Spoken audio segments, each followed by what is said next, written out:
വർഷത്തിൽ 300ഓളം മുട്ടകൾ, അതും തുടർച്ചയായി 18 മാസത്തോളം. കേൾക്കുമ്പോൾ അത്ഭുതം തോന്നാം. എന്നാൽ കായംകുളം ഓലകെട്ടിയമ്പലത്തെ അഭിലാഷിനും സൂര്യയ്ക്കും ഇത് വെറുമൊരു കഥയല്ല, ജീവിതമാണ്.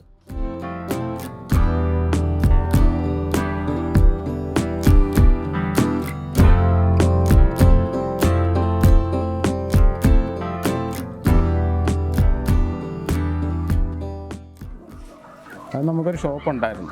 ഷോപ്പ് തുടങ്ങി ഒരു വർഷമായപ്പോഴത്തേക്ക് ഈ കൊറോണ ടൈമിൽ നമ്മളൊരു ചെറിയൊരു സൈഡ് ബിസിനസ് എന്നുള്ള രീതിയിൽ കുറച്ച് കോഴിയെ വാങ്ങി, ഒരു 19 കോഴിയെ വാങ്ങി. അങ്ങനെ അതിൽ നിന്ന് തുടങ്ങിയതാണ്. അപ്പോൾ അത് വളർത്തി മുട്ടയെടുക്കുമായിരുന്നു. പിന്നെ ആലോചിച്ച് കുഞ്ഞു കോഴികളുടെയൊക്കെ ഇതുപോലെ വീഡിയോകൾ നമ്മൾ കണ്ടായിരുന്നു ഫേസ്ബുക്കിലുമൊക്കെ.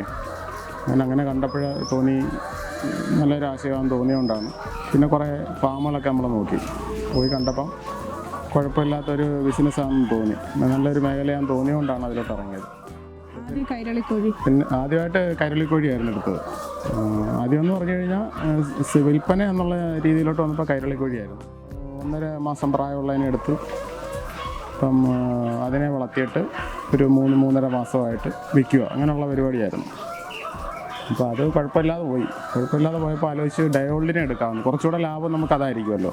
1.5 മാസം എടുത്തിട്ട് വിൽക്കുമ്പോഴത്തേക്ക് ലാഭം കുറവാണ്. അപ്പം ഡയോൾഡിനെ എടുക്കാൻ ആദ്യം ഒരു ധൈര്യക്കുറവുണ്ടായിരുന്നു. കാരണം എങ്ങനെ അതിനെ പരിപാലിക്കുന്നതെന്നും അറിയത്തില്ല. ഇതിന് ചൂട് കൊടുക്കുകയും വാക്സിനേഷനും എല്ലാം ഉണ്ടല്ലോ. അപ്പോൾ അതെല്ലാം പിന്നെ ഒരു ഫാമിൽ പോയി മനസ്സിലാക്കിയിട്ടാണ് പിന്നെ നമ്മൾ തുടങ്ങിയത്.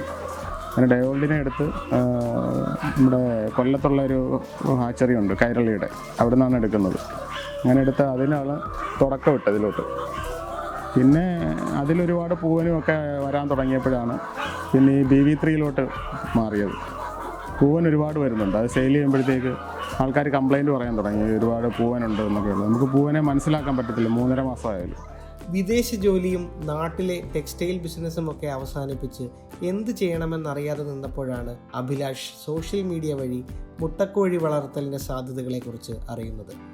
വീട്ടുമുറ്റത്ത് ചെറിയൊരു ഷെഡിൽ തുടങ്ങിയ പരീക്ഷണം ഇന്ന് റെഡ് സ്റ്റാർ പൗൾട്രി എന്ന വലിയൊരു സംരംഭമായി വളർന്നു കഴിഞ്ഞു.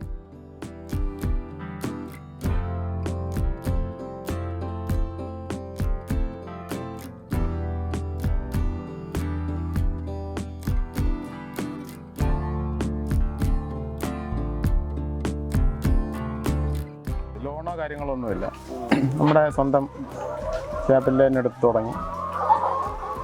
പിന്നെ അതിൽ നിന്ന് കിട്ടിയ വരുമാനം വെച്ചാണ് പിന്നീട് കൂടുതലായിട്ട് തുടങ്ങിയത്. അപ്പോൾ ചെറിയൊരു ഷെഡായിരുന്നു ആദ്യം, ഇപ്പുറത്തെ സൈഡിൽ ഇട്ടേക്കുന്ന ഒരു ഷെഡായിരുന്നു. അപ്പോൾ അതിൽ നിന്നാണ് പിന്നെ അതിൻ്റെ ഒരു സൈഡ് അടിച്ച് പിന്നെ അതിൻ്റെ മറു സൈഡ് അടിച്ച് അങ്ങനെ കൂടുതലായിട്ട് വന്നു. പിന്നീട് ഈ അടുത്തിടയ്ക്കാണ് ഇതായത്. ഇപ്പോൾ 2 വർഷത്തിന് മേളിലായി ഈ ഷെഡ് അടിച്ചിട്ട്. തുടങ്ങുന്നവർക്കെന്ന് പറയാൻ പ്രത്യേകിച്ച് പറയാൻ എന്തുവാ, കൂടുതലും നമ്മളില്ലേ പിള്ളേരെ നോക്കുന്നതിലും കൂടുതലായിട്ട് നോക്കണം, അത്രയേ ഉള്ളൂ. പിന്നെ നമ്മൾ കൊടുക്കുന്ന 2 മാസം കഴിഞ്ഞ കോഴികളായതുകൊണ്ട് അത്ര ശ്രദ്ധ വേണ്ടി വരത്തില്ല. ചെറിയ കോഴികൾക്കാണ് കൂടുതൽ ശ്രദ്ധ വരേണ്ടത്. എന്നാലും ഈ ഹൈബ്രിഡ് കോഴികളാകുമ്പോഴത്തേക്ക് നിലത്തിട്ട് വളർത്തുമ്പോഴാണ് കൂടുതൽ ശ്രദ്ധിക്കേണ്ടത്. ഇപ്പോൾ വെള്ളം കൊടുക്കുന്നതാണ് മെയിനായിട്ടുള്ളത്. വെള്ളം മോശമായി കഴിഞ്ഞാൽ വെള്ളം മോശമായി കഴിഞ്ഞാൽ ഇല്ലാത്ത അസുഖം എല്ലാം വരും. വെള്ളം നല്ലതായിട്ട് നോക്കുക, തീറ്റ നനയാതെ നോക്കുക. പിന്നെ അമോണിയ കൂടുന്നതിന് മുമ്പ് ലിറ്റർ ക്ലീൻ ചെയ്തെടുക്കുക. തറയിലാണെങ്കിൽ, ഹൈടെക്കിലാണെങ്കിലും നമ്മൾ വെള്ളം നല്ല രീതിയിൽ നോക്കണം. നോക്കിയില്ലെങ്കിൽ പ്രശ്നമാണ്. വെള്ളത്തിലാണെല്ലാം മെയിനായിട്ടുള്ളത്. തീറ്റ പിന്നെ പാക്കറ്റ് തീറ്റ വരുന്ന പൊട്ടിച്ചിടുക എന്നുള്ളതേ ഉള്ളൂ. വെള്ളം മോശമാണെങ്കിലാണ് ഈ അസുഖങ്ങളെല്ലാം വരുന്നത്. കൂടുതലും ഓൺലൈനായിട്ട് തന്നെ. നമ്മുടെ ഈ ഏരിയയിലെ ആൾക്കാർ കുറവാണ്, കൂടുതലും ദൂരോട്ടുള്ളവരാണ് നമുക്ക് വരുന്നത്. കസ്റ്റമറെല്ലാം ദൂരോട്ടുള്ളവരാണ്. അപ്പോൾ ഞാൻ കൂടുതലും ഇവിടെങ്ങും ഈ ഏരിയയിലെങ്കിൽ ഞാൻ ഇതിൻ്റെ പരസ്യമോ കാര്യങ്ങളോ ഒന്നും ചെയ്തിട്ടില്ല. ബോർഡും ഒന്നും വെച്ചിട്ടില്ല. എല്ലാം ഓൺലൈൻ വഴിയുള്ളതാണ്. അങ്ങനെയാണ് നമ്മുടെ കസ്റ്റമർ നിൽക്കുന്നത്. ഇപ്പോൾ വാങ്ങിയവർ തന്നെ വീണ്ടും വാങ്ങുന്നുമുണ്ട്. ഇപ്പോൾ കൂടുതലും എനിക്ക് നേരത്തെ ഞാൻ ഡെലിവറി ചെയ്യുന്നുണ്ടായിരുന്നു. ഇപ്പോൾ ഇപ്പോഴത്തെ എൻ്റെ വേറൊരു ജോലിയും കൂടെ ഞാൻ ഏറ്റെടുത്തേക്കുന്നുണ്ട്. അതിന് പോകുന്ന കാര്യം ഇങ്ങോട്ട് നടക്കുന്ന കാരണം എനിക്ക് ഡെലിവറി ചെയ്യാൻ ടൈം കിട്ടുന്നില്ല. അപ്പോൾ ഇപ്പോൾ വന്നെടുക്കുന്നവരാണ് കൂടുതലും. വന്നെടുക്കാൻ ആൾക്കാർ ഒരുപാടുണ്ട്. മുട്ട വിൽപ്പന എന്ന് നോക്കിക്കഴിഞ്ഞാൽ BV3 തന്നെ. BV3, ഇൻഡിബ്രോ അങ്ങനെ കുറേ ഇനങ്ങളുണ്ട്, ഹൈബ്രിഡ് ഇനങ്ങൾ. ഗ്രാമശ്രീ, ഗ്രാമപ്രിയ, കൈരളി എന്നൊക്കെ പറഞ്ഞു കഴിഞ്ഞാൽ നമ്മുടെ വീട്ടുവളപ്പിൽ ഒരു 10 കോഴിയെ വളർത്താം. അത്രേ നടക്കത്തുള്ളൂ. കാരണം അതിൻ്റെ മുട്ട കുറവായിരിക്കും കിട്ടും. നമ്മൾ തീറ്റ കൊടുക്കുകയും വേണം. അഴിച്ചുവിട്ട് വളർത്തുന്നവർക്ക് പറ്റിയത് ഈ നാടൻ ഇനങ്ങൾ തന്നെ. ഈ ഹൈബ്രിഡ് ഇനങ്ങളാകുമ്പം മുട്ട വിൽപ്പന നടക്കും. വാക്സിനേഷന് നമ്മൾ 2 മാസം ഉള്ള പ്രായത്തിലുള്ള കോഴിയാണ് കൊടുക്കുന്നത്. 45 ദിവസം ആകുമ്പോഴും നമ്മൾ വാക്സിൻ തീർത്താണ് കൊടുക്കുന്നത്. തുടക്കത്തിൽ ഗ്രാമശ്രീ കോഴികളെ വളർത്തിയെങ്കിലും കാര്യമായ ലാഭം കിട്ടാതെ വന്നപ്പോഴാണ് മുട്ട ഉൽപ്പാദനത്തിൽ ഒന്നാമനായ BV380 എന്ന ഇനത്തിലേക്ക് ഇവർ മാറുന്നത്. 4.5 മാസം പ്രായമാകുമ്പോൾ മുതൽ ഇവ മുട്ടയിട്ടു തുടങ്ങും. കെപ്കോയിൽ നിന്നും 1 ദിവസം പ്രായമുള്ള കുഞ്ഞുങ്ങളെ വാങ്ങി കൃത്യമായ വാക്സിനേഷനും ബ്രൂഡിങ്ങും നൽകി 55 ദിവസം വളർത്തി വിൽക്കുന്ന ഒരു എഗർ നഴ്സറിയാണ് ഇവർ പ്രധാനമായും നടത്തുന്നത്. 46 രൂപയ്ക്ക് വാങ്ങുന്ന കുഞ്ഞിനെ 55 ദിവസം കഴിയുമ്പോൾ 220 രൂപയ്ക്കാണ് വിൽക്കുന്നത്. മാർക്കറ്റിങ്ങിനായി ഇവർ ആശ്രയിക്കുന്നത് ഫേസ്ബുക്കിനെയാണ്. ഫേസ്ബുക്കിൽ ഒരു വീഡിയോ പങ്കുവച്ചാൽ ദിവസങ്ങൾക്കകം തന്നെ കോഴിക്കുഞ്ഞുങ്ങൾക്ക് വിറ്റുതീരും. വാങ്ങാനെത്തുന്നവരിൽ ഭൂരിഭാഗവും വീട്ടിലിരുന്ന് വരുമാനമുണ്ടാക്കാൻ ആഗ്രഹിക്കുന്ന വീട്ടമ്മമാരാണ്. നമ്മൾ ആദ്യം 7ാമത്തെ ദിവസം കൊടുക്കും, പിന്നെ 21ാമത്തെ ദിവസം കൊടുക്കും, പിന്നെ 32ാമത്തെ ദിവസം കൊടുക്കുന്നുണ്ട്, പിന്നെ 45ാമത്തെ. അങ്ങനെ വാക്സിൻ ലെസോട്ട, IBD, കോൾപോക്സിൻ്റെ കൊടുക്കുന്നുണ്ട്, R2B, അങ്ങനെ വാക്സിനെല്ലാം കൊടുത്താണ് കൊടുക്കുന്നത്. പിന്നെ വിരമരുന്നും കൊടുക്കുന്നുണ്ട്. വിരമരുന്നും കൊടുത്ത ശേഷമാണ് നമ്മൾ വിൽപ്പനയ്ക്ക് കൊടുക്കുന്നത്. കോഴിവെള്ളം കൊടുക്കുന്നുണ്ട്. കോഴിവെള്ളം നമ്മളൊരു ഉണക്കിയാണ് കൊടുക്കുന്നത്.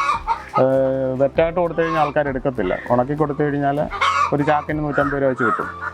ഈ പ്രദേശത്തെ ഉള്ള ഇതുപോലെ നേഴ്സറിക്കാർ എടുക്കുന്നുണ്ട്, അങ്ങനെ പോകുന്നുണ്ട്. സ്ഥിരമായിട്ട് എടുക്കുന്നവരുണ്ട്. ഇപ്പം 330 ഉണ്ട്. 400ൻ്റെ ഷെഡാണത്. അപ്പോൾ 330 നിലവിലുണ്ട്. അത് നമ്മൾ ഈ ചില ബാച്ചുകളിൽ ചിലർക്കൊക്കെ കൊടുക്കാൻ വേണ്ടിയിട്ട് ബാലൻസ് 10-25 വെച്ചിടും. അത് ഞാൻ പിന്നെ ഇതിലോട്ടങ്ങാകും. അങ്ങനെ ഇപ്പോൾ 330 ഇതിൽ കിടപ്പുണ്ട്. ഇപ്പോൾ ഒരു 100 കോഴിക്ക് 80% മുട്ട കിട്ടുന്നത്. അതിലൊരു 70 പ്രതീക്ഷിച്ചാലും നമ്മൾ ഒരു ദിവസം ചിലവെന്ന് പറയുന്നത് 100 മുതൽ 110 ഗ്രാം തീറ്റയാണ്. ഒരു ചാക്കിന് വരുന്നത് 1600 രൂപയാണ്. അപ്പോൾ 1600 രൂപ വെച്ച് കണക്ക് കൂട്ടിയാൽ അറിയാൻ പറ്റും. 110 രൂപയാണ് ഒരു ദിവസം ഒരു കോഴിയുടെ 110 ഗ്രാമാണ് ഒരു ദിവസം ഒരു കോഴിക്ക് വരുന്നത്. അപ്പോൾ അത് കണക്ക് കൂട്ടി അറിയാൻ പറ്റും നമുക്ക് ലാഭം കിട്ടുന്നത്. നല്ല ലാഭം ഉണ്ടായിട്ട് തന്നെയാണ് നമ്മൾ ഇട്ടേക്കുന്നത്. അല്ലെങ്കിൽ ഇങ്ങനെ ഇടേണ്ട ആവശ്യമില്ലല്ലോ. ചുമ്മാതെ കുറേ കോഴിയെ കൊണ്ടിട്ടിട്ട് കാര്യമില്ലല്ലോ. ഇപ്പം ഞാൻ സുഗുണ എന്ന് പറയുന്ന കമ്പനിയുടെ ലെയർ മാഷാണ് കൊടുക്കുന്നത്. പെല്ലറ്റിനെക്കാട്ടി കുറച്ചുകൂടെ നല്ല ലെയർ മാഷായിട്ട് തോന്നിയിട്ടുണ്ട്. അതാണ് എനിക്കിപ്പോൾ അവൈലബിൾ ആയിട്ട് കിട്ടുന്നത്. നേരത്തെ ഗോദറേൻ്റെ കിട്ടുമായിരുന്നു. ഗോദറേൻ്റെ ഇപ്പോൾ കമ്പനി ലെയർ മാഷ് കിട്ടാൻ നമുക്കങ്ങനെ തീറ്റ അടിക്കടി മാറ്റാൻ പറ്റത്തില്ലല്ലോ. മുട്ടയിൽ അത് ബാധിക്കും, മുട്ട കിട്ടത്തില്ല. അത് കാരണം ഇപ്പോൾ കണ്ടിന്യൂസ് കിട്ടുന്നൊരു തീറ്റ ആയതുകൊണ്ട് ഞാൻ സുഗുണയിലോട്ട് മാറിയേക്കുക. ഇതിൽ കൂടുതലും ക്ഷമയുള്ളവർക്കേ പറ്റത്തുള്ളൂ. ക്ഷമയും വേണം, ടൈമും വേണം. അങ്ങനെയുള്ളവർക്ക് പറ്റിയ ഒരു ഇത് തന്നെയാണ്. അത് രക്ഷപ്പെടും. ഇതുകൊണ്ട് ജീവിക്കുന്ന ഒരുപാട് ആൾക്കാരുണ്ട്. അപ്പോൾ ക്ഷമയും അതുപോലെ തന്നെ നമ്മൾ അച്ചടക്കത്തോടെ തന്നെ ഇതിനെ പരിപാലിക്കുകയാണെങ്കിൽ ഒരു അസുഖങ്ങളും വരത്തില്ല. എല്ലാം ഇതിൻ്റെ കൂടെ തന്നെ നിൽക്കണം നമ്മൾ. ഇപ്പോൾ ഹൈടെക് ആകുമ്പോഴത്തേക്ക് കുറച്ച് ജോലി കുറഞ്ഞു കിട്ടും. ലിറ്റർ ആകുമ്പോഴത്തേക്ക് ജോലി കൂടുതൽ വരും. കുറച്ച് സേഫ് ഇതിനാണ്, ഹൈടെക്കിലാണ് സേഫായിട്ട് വളർത്താൻ പറ്റുന്നത്. ലാഭമൊക്കെ തന്നെയാണ്. അത് ഇപ്പം നമ്മളിപ്പോൾ ഈ ഷെഡും ഒക്കെ കിട്ടി ഹൈടെക് കൂടും വെച്ച് ഒരു ബാച്ച് കോഴി കിട്ടി കഴിഞ്ഞാൽ ഈ ഷെഡിൻ്റെ എല്ലാത്തിൻ്റെ ഒരു ലാഭം കിട്ടണമല്ലോ. അതൊരു എങ്ങനെ പോയാലും ഒരു ബാച്ച് കഴിയുമ്പോഴത്തേക്ക് നമുക്കത് മുതലാവും. പിന്നീടിടുന്ന മാച്ച് നമുക്ക് ലാഭമാണ്. കാരണം മുട്ടയിട്ട് തീർന്നു കഴിഞ്ഞാൽ ഒരു കോഴിക്ക് 90 രൂപ 100 രൂപ വെച്ച് കിലോയ്ക്ക് കിട്ടും. ഒരു കിലോയ്ക്ക് 90 രൂപ വരെ കിട്ടും. അപ്പോൾ അതൊരു നഷ്ടം വരുന്നില്ല നമുക്ക്. പിന്നീട് അടുത്ത ബാച്ച് ഇറക്കാൻ പിന്നെ ബാക്കി പൈസ ഇടേണ്ടി വരത്തുള്ളൂ. ലാഭമുണ്ടെങ്കിലും ഇതിൽ നല്ല പരിചരണവും ശ്രദ്ധയും ആവശ്യമാണ്. കുറഞ്ഞ ചെലവിൽ പഴയ സാധനങ്ങൾ ഉപയോഗിച്ചാണ് അഭിലാഷ് ഷെഡ് നിർമ്മിച്ചിരിക്കുന്നത്. കോഴിക്കാഷ്ടത്തിൽ വെള്ളം വീഴാതെ നോക്കുന്നത് വഴി ദുർഗന്ധവും ഈച്ചശല്യവും പൂർണ്ണമായും ഒഴിവാക്കാനും ഇവർക്ക് കഴിഞ്ഞിട്ടുണ്ട്. നഴ്സറിക്ക് പുറമെ മുട്ടയ്ക്കായി 300ഓളം കോഴികളെയും ഇവർ വളർത്തുന്നുണ്ട്. നല്ല തവിട്ട് നിറമുള്ള ഈ മുട്ടകൾക്ക് പ്രാദേശികമായി 9 രൂപ വരെ ഒന്നിന് വില കിട്ടും. ബ്ലോക്ക് പഞ്ചായത്തിൻ്റെയും ജില്ലാ വ്യവസായ കേന്ദ്രത്തിൻ്റെയും പിന്തുണയോടെ വായ്പയെടുത്ത് സംരംഭം വിപുലമാക്കിയ ഈ യുവദമ്പതികൾ തെളിയിക്കുന്നത് ഒന്നേയുള്ളൂ: കൃത്യമായ ആസൂത്രണവും കഠിനാധ്വാനവും ഉണ്ടെങ്കിൽ മുട്ടക്കോഴി വളർത്തൽ ആർക്കും ഒരു മുഖ്യ വരുമാന മാർഗമാക്കാം എന്ന്.